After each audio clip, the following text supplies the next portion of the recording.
Oh, it's 12. It was perfect timing. It's perfect. Yeah. We get 0 viewers though, so whatever.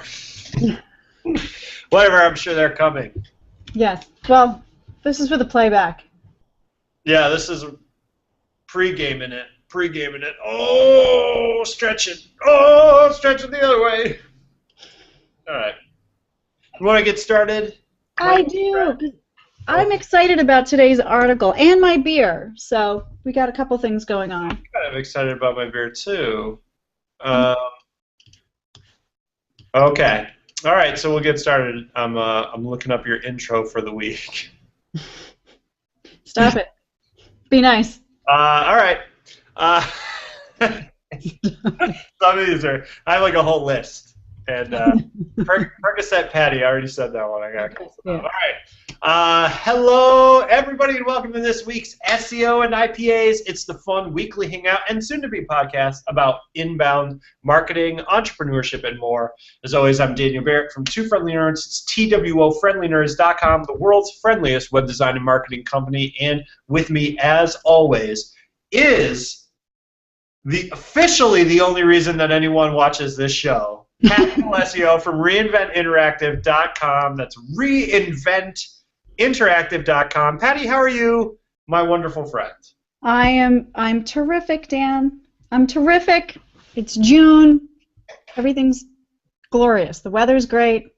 That actually kind of bothers me that it's June. I feel like this is going by super fast, this whole warm weather starting to be nice thing. No. My kids are almost out of school. Everything's going great. I'm excited. All right. Well, I'm having a panic attack, so I'm glad you're happy. As long as you're happy, Patty. That's what matters. Yeah, that's what matters. I just want to say too. So usually I have headphones, and I forgot my headphones today. So if it gets loud on my end, let me know, because there's a lot of ambulances and stuff which go by. If you're watching this and you've noticed, I'm no longer backed by an entire room filled with garbage. It's because I'm in an office now rather than the catch-all room in my house, which is kind of like where I was working before. Anyway, just let me know for sure. Let's talk about our beers. I'm very thoughtful. Let's talk about beers. We said we both have interesting beers today, so I'm very curious about what you got. You go first. Good. Well, do you remember the ingredient of the beer that we discussed last week? I think it was last week, where we talked about your beer. Rye. Yeah. We talked about rye and beer, and how you liked it. Well, I found one in the store. It spoke to me, and I thought I have to try it and share it. So I've never had this before. We're going to try this today on air, and it's Great Lakes Brewing Company Rye of the Tiger. Like a good pun. Patty, you know me. You know I like a good pun, so that works. I know it. So nice. So this is Rye of the Tiger IPA, handcrafted rye India Pale Ale out of Cleveland. Like tigers keep creeping through tall grass, hopheads will stalk this majestic golden brew. I love it. I'm a sucker for that crap. Oh, it goes on and on and on. I see the words hopped up cat. Oh, it's so bad. Well, I'll read this to you off the air because it's just too cheesy. Anyway, okay, it's got rye. It's got rye on the nose. It's a beautiful color, actually. Yeah. I'm kind of excited. So, cheers. Cheers. Now, what do you think? I love it. Oh, all right. Oh, that was. I love it. I'll bring. It's a little. It's got a dry finish, which is kind of what I expect from the rye. I don't know why, unless that's done on purpose. But yeah, the rye always has like a dry finish to it. But I'll bring some to Baltimore. We'll share it together. How's that? Cool. Sounds awesome to me. What do you have? I have. I don't know how I could not get this when I saw it in the store, because it combines two of my favorite things. We both like Stone beers. Yes. Stone, right? So I got the Stone smoked porter with chipotle peppers. Never seen it before. Smoked porter with chipotle peppers. This is actually, I bought it and then I saw it on tap at a beer bar that we went to, and so apparently it's out and about. It's a limited summer edition. Excellent. So I like porters. We talked about that. I love chipotle. Me too. Both restaurant chipotle, chipotle peppers. Brief side thing, and then we'll talk about our important stuff. And obviously, I've got to try this beer. I haven't tried it yet. It drives me crazy. I watch a lot of Food Network. Yep. There's a lot of people that say Chipotle. Oh. It's Chipotle. There's It is. before an L. That means you pronounce it that way. I'm Yes. just put that out there if anyone wants to find me about it. I also forgot to bring, this is a big bottle, obviously. I forgot to bring a glass, so I'm just going to drink right out of this. No coffee mug? Nothing? I got nothing on me. I mean, I got the bowl that I put like my coins and stuff in, but I don't want to drink out of that. So let's do it this way. Okay, cheers. I'm just going to sit in front of this window and just,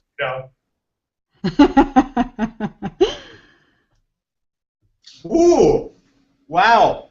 Did the back of the tongue after? Yeah? A little bit.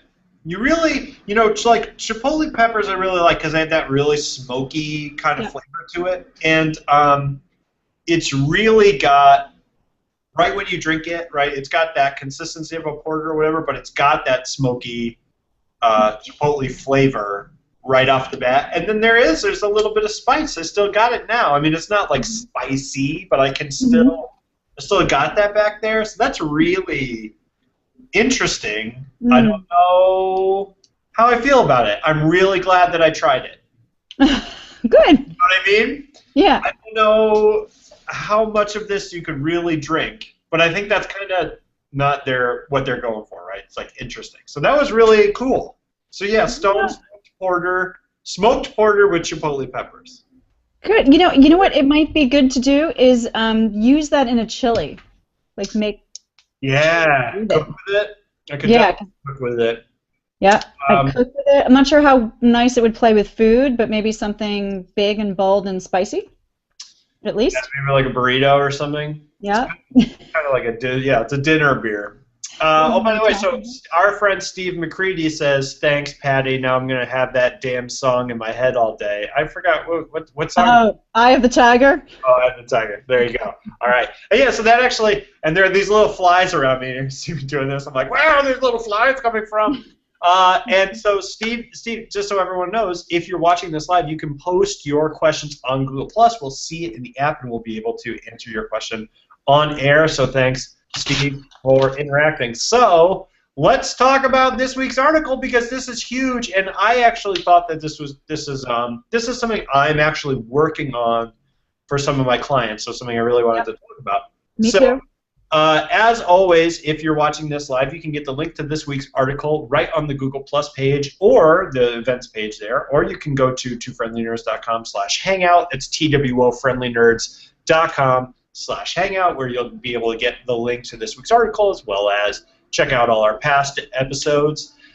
This week we are talking about onboarding emails, right? And this specific article that we pulled up is really talking about emails from web applications and things like that. But I thought it was a really, really great resource just to talk about emails as a general marketing thing that I feel like everybody does. I mean, everybody's got this kind of setup where you've got an opt-in thing, you got your freebie thing that everyone says you're supposed to have, and you got a place for people to sign up for it, and then, and I see so many people doing this, and I really see it failing the vast majority of the time in terms of actually driving sales or actually making your service better for your clients. And it's something that I really like to work on with people because I've actually used this really extensively in my own business. It's been a huge success for me. It really, really grew my coaching, consulting business, whatever you want to call it, very quickly. So something that's like really kind of close to my heart and something I really think people need to work on. So this was a really great article. I'm going to share it right now. It was on a blog called Conversion Excel, which, by the way, if you guys don't read Conversion Excel, it's a great blog about conversion optimization. Yeah, I love this. Yeah, it's a really, really nice resource. And so this article is all about onboarding emails. And the main kind of hypothesis is that you can't just send someone a welcome email and say, hey, thanks for signing up for my stuff. There's got to be a process where you walk people through, where you say, hey, this is where you are. You just signed up. This is what you should do next. Or you walk people through different steps depending on the actions they take, right? So the big thing that he's saying here is that you base your follow-up emails on what actions they take. So like they don't set up an email account with your service or something, you send them one email, but if they do, you send them another one. So this is kind of really meant for me just to kind of be a general kind of opening for us to talk about email marketing, right? So Patty, I thought I'd toss it to you, get your feelings on the article for this week and kind of get your general kind of philosophy on email marketing and how you use it and how you use it for your clients. Yeah, I use it for my clients a lot. I'm writing a lot of the emails and I'm writing a lot of the the whole process. I'm doing this in Infusionsoft mostly, I guess. I don't know what other I'm using a couple other tools as well. In fact, there was one or two new ones that were mentioned in this article, are new to me, so I'm going to check those out, especially the low price one that they mentioned. That was new to me. But yeah, so I find myself creating those email triggers, those flows, those campaigns in Infusionsoft. I'm, crafting those messages, what the triggers are as they open them. So a lot of this all, I was just like in complete agreement. I'm like nodding, yes, yes, yes, this is good. I actually took, like 2 pages of notes here as I was reading the article because I just thought it was like so cool. I especially like, reporting on these numbers. I don't know how much of that you do. I'm a big data head when it comes to this, but cost per acquisition, if you've got that going on with different initiatives and different campaigns. I think the author really, nailed home the whole idea of tracking where all the leads came from, right? Like what the source was and treating them differently and parsing your list accordingly so you can send messages based on actions and origin, right? But I really liked it. I mean, he's also mentioning all the statistics on how people are spending a lot more time marketing than they are nurturing the leads that have actually come in, Right. and how that is such a big mistake, because if you kind of balance those efforts and that thoughtfulness, you can actually take those leads and turn them into more sales, right? Yeah. Yeah, but the statistics were pretty staggering, didn't you think? Yeah, I mean, it actually, it was something that I kind of knew instinctively because again, it's like I've been doing a lot of work with people setting up these systems, right? Yeah. So, admittedly, my data set's a little skewed, right? Because 100% of the people who hire someone to set up their email system don't have one, right? So I'm like, wow, none of my clients have one. Of course, like that's, that's like a mechanic being like, everyone who comes in here has a broken car. Cars must all be broken. So I admit that my statistical understanding is probably not great. But, I definitely had this kind of idea that most people don't really do this, really approach it particularly well. And I kind of want to, so this is something I really wanted to talk about. And I'm actually, so if anybody's watching this and you're interested in this kind of subject, I'm actually working on a free kind of webinar sort of opt-in thing myself that's going to be about this, right? Mm-hmm. So if you're interested, you just kind of send me an email at dan@twofriendlynerds or whatever, and I'll put you on the waiting list for it. But the thing that always blows my mind, and this is, I work a lot with coaches and kind of consultants and like sort of like individual service providers, right? So it's a sort of a very particular kind of business, but everybody says you have to have a freebie, like a free offer, right? The thing that sort of puts people on your list. And that's what everyone is concerned about, right? You got to build the list, build the list, build the list. The money's in the list, so everyone says. And so people spend all this time on this free thing. They make it really good, and it's like a PDF or a webinar. It's like really high quality, and it's really great. And you get to the end of the thing, and they're like, thank you for watching this. You downloaded it. Now you're on my list. Thank you. Like, good night. And they just bounce. You know what I mean? And it's over. Yep. And then you get put on their mailing list, which is like a newsletter most of the time. Right. For me, that is like the single biggest missed opportunity that I see all the time, right? Because I think the thing that people forget is that getting them to download the free thing is not the end. Like, that's not the goal. The goal is to get them to buy from you, and the freebie is a way of starting a conversation that ends with them buying something. Right, and it even goes further. They mentioned in the article, Dan, you want to turn the lead to the customer and the customer into the evangelist, right? And have the customer also continue to market you through viral or social or interactive means, right? So all these great guy, great list to be on. You should join it. It's free. Yeah. So, right.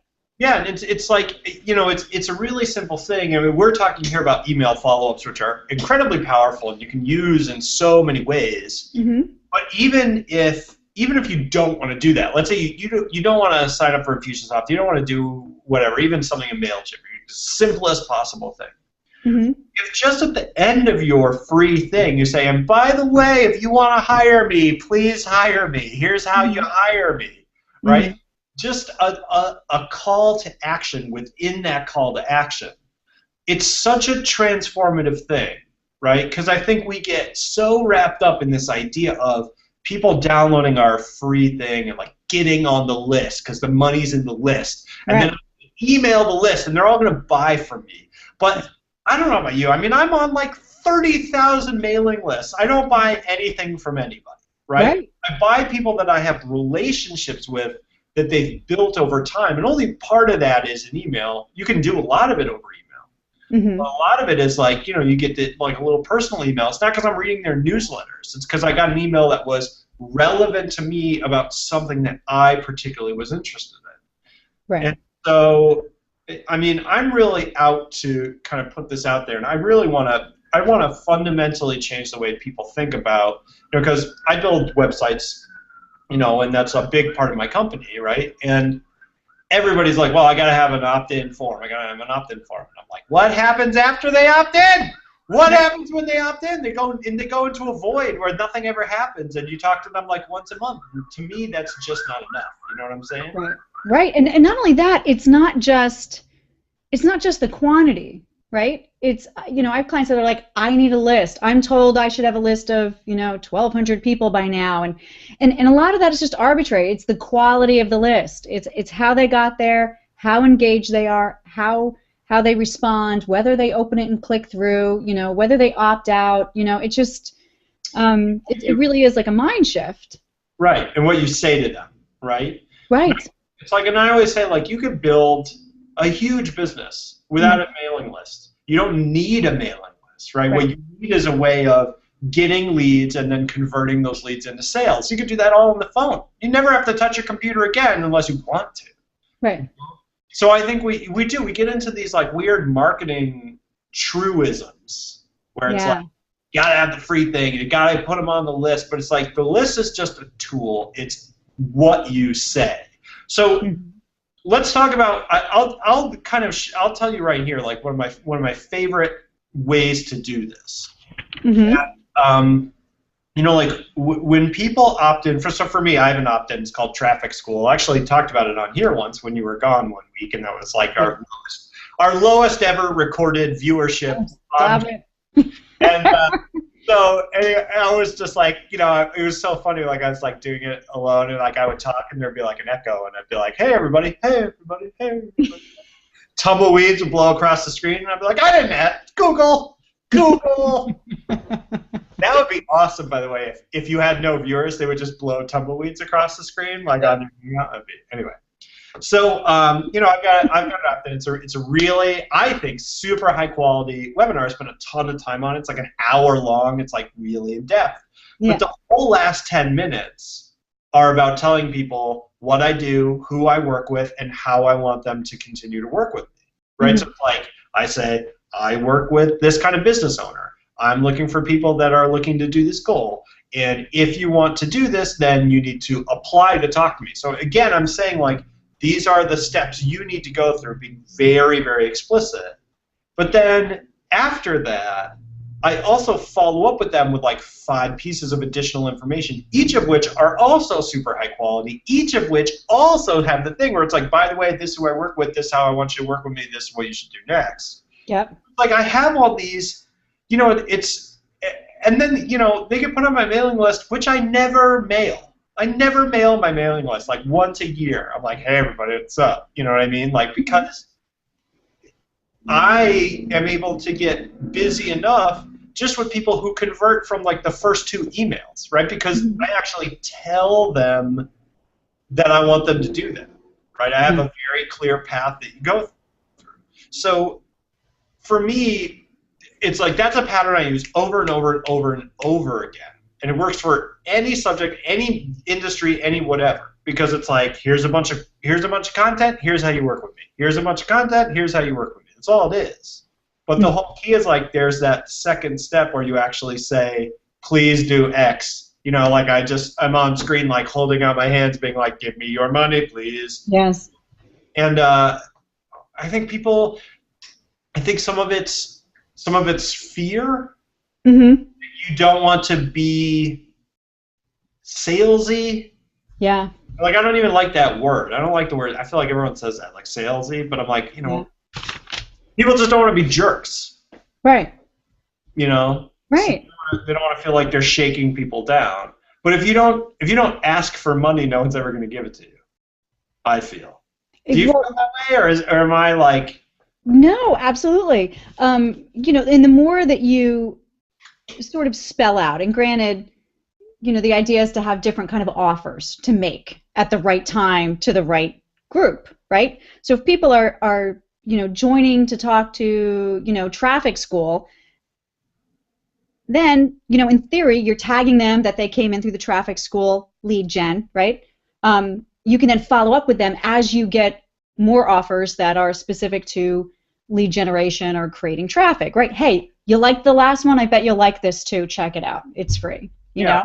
And then this is how you work with me. These are the steps that I take you through. If you're not ready, I went to, I listened to this really amazing presentation kind of about this, and it was, of course, it was put up by HubSpot, but or it was at the HubSpot conference last year. So, and they're all about this, right? Their whole thing is about creating content, doing the lead generation, tracking all those bits of data as to how you build your list, and then parsing that list really granularly, right? So you know who's joined and what you do. So it's one of the things that I learned from that was really cool. It's sort of like on that opt-in page, maybe you're pushing traffic school. On the sidebar of traffic school, maybe you have an even, easier, low barrier offer. Let's just say maybe traffic school you had to pay for, but then there was some sort of free or PDF or ebook about the same idea. So what you're doing is you're getting the traffic there. If they're not quite ready to buy, they've got some other offer, some lower barrier,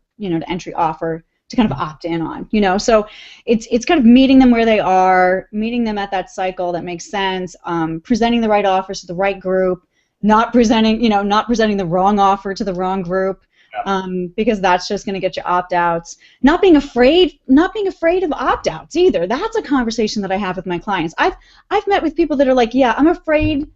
Now you just said that you don't hit your list, or you don't actually talk to your list, but I have a lot of clients that are like, I'm afraid to communicate out to my list because every time I do, people opt out. Yeah, how many emails are too many, right? Well, there's that, but it's also, if you're sending the right messages, if you're setting up the right sort of expectation, then the people that are opting out really shouldn't be there in the first place, right? You kind of don't need them, and you really want to, have your list be a qualified, reasonable, high quality, don't go for quantity, list, right? So if you're presenting what's on sale seasonally, this happened to be a florist that was like, I just send one newsletter once a month, and I'm like, but you have events, and you have this, and you have that, and you have sales, and you have things to say because there was a storm last week, and this is how you treat broken tree limbs, and he was just kind of like, no, I'm kind of afraid to add value because people are going to opt out of my list, and I just thought it was crazy. I'm thinking, the best thing you can do is add value at the right time, at the right moment, to the people that already gave you permission to market to them in the first place. Yeah, and I think that you're sort of touching on the other part of this too, which is you can use this kind of follow-up email sequence to just, people already bought from you, to improve their experience of what doing business with you is like. We just started doing this on the web design piece. We started doing automated emails to when people go into different phases of a project. Excuse me, I'm burping up chipotle peppers like awesome. Yeah, it's cool. So, Lovely. so when someone gets put into a new phase of a web design project, they automatically get put into a campaign that emails them like tutorials and help files about what's going on. So like if you're in the design phase of a project, it might say, here's everything we're doing in the design phase. And then 2 days later, you might get, here's everything you need to know about what's going to be happening next and what you need to be getting ready, right? Right. And here, by the way, is if you have any questions, 2 days later, like, we've been doing this, we've been communicating, but I want to get in touch with you personally and say, if you have any questions, here's my cell phone number, you can call me directly. Like all these little things that are just meant to make them feel like, okay, I'm on top of it, they're on top of me, they know where I am and what I need kind of at any moment, right? Mm-hmm. So for that, I mean, there's no upsells in that sequence. It's not about getting them on a list, it's about making sure that the service we deliver is delivered in the highest quality possible way, right? Right. So, there's so many ways you can use this stuff, and I just think that the common mode, which is sign up for my stuff and I'm going to dump you into a newsletter, which is completely impersonal, it's kind of blasted out, and I mean I never read newsletters, I only read direct emails, right? So I think it's just missing so much of the kind of transformative power people could be getting from communicating with people in this way, right? Now, there is a flip side to this. There's a bad way to over communicate. I have myself on a list where they requested my phone number, right? Mm-hmm. This company calls me. They call me. They drive me crazy. Are you ready to buy our product? Do you have enough clients to afford our product? Like they must have this file on me of previous conversations, and it makes me crazy. And the guys calling me are like really young and inexperienced and clearly just there to, be compensated on whether or not I buy or if they've, cheesed me into something weird. And I can't tell you how many times, every time they call, I should start logging it because it's almost funny because I'm like, listen, Zach, lose my number. I don't want to talk. And I say these things and they're like, okay, Ms. D'Alessio, and I'm like, listen, you're killing me. So there is a wrong way to do it, and there is, there are some lines to not cross. I think people can instinctively feel out when they're being intrusive. You'd think. No, they're being dicks, right? I mean, it's like if I call you at dinner time, I'm being a dick. Right. Let's set that up. It's just, I think, the rules for email are the exact same rules for talking to someone in person.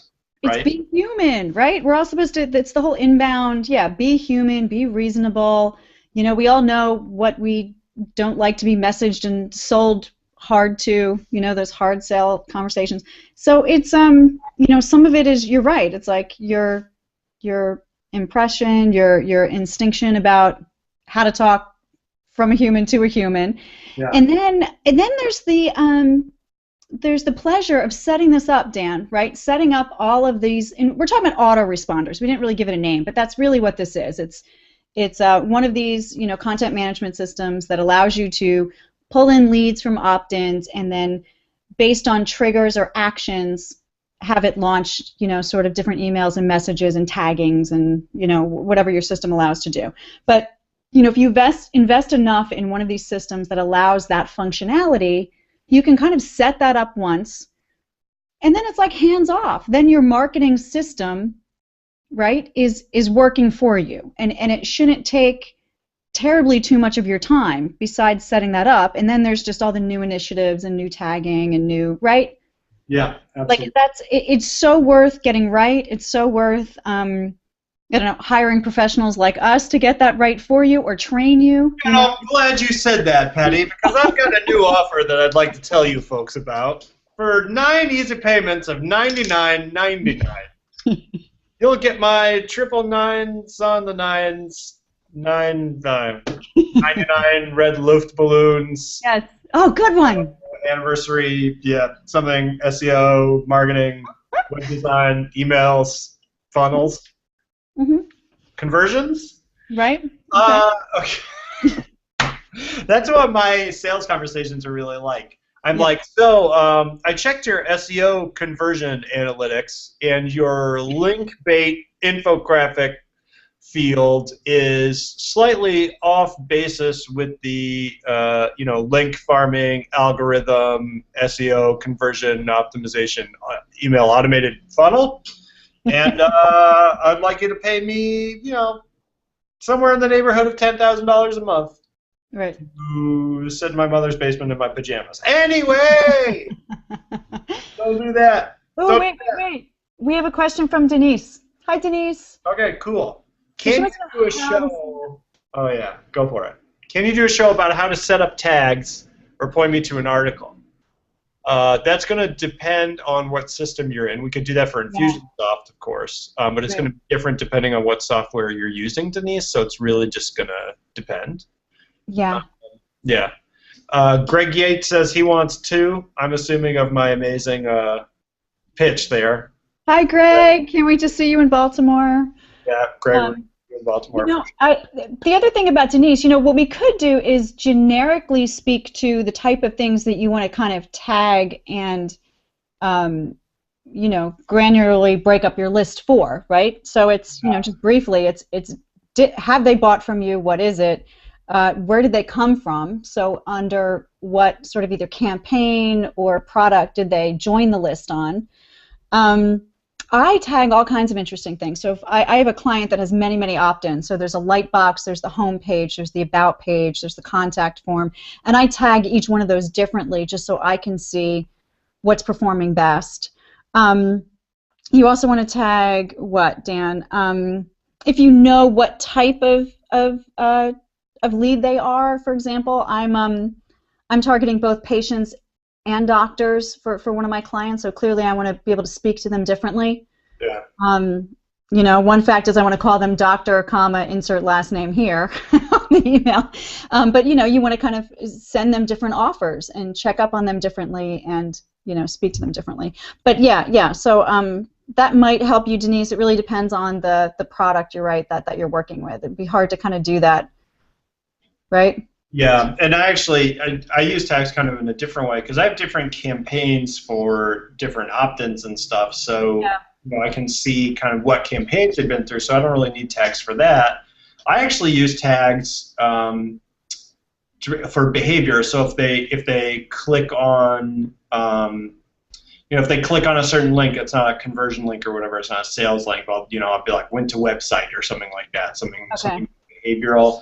You can also use tags, at least when we're talking about Infusionsoft, something that's cool is if you ever use a service like Zapier, which is Z-A-P-I-E-R, you can use tag additions in Infusionsoft to trigger events in other software. So for example, when if someone clicks on, if they achieve a certain goal in one of my Infusionsoft campaigns, it tags them as having completed that goal. I then have it send me an email with their contact information saying you should call this person because they're like really engaged and just thank them for whatever.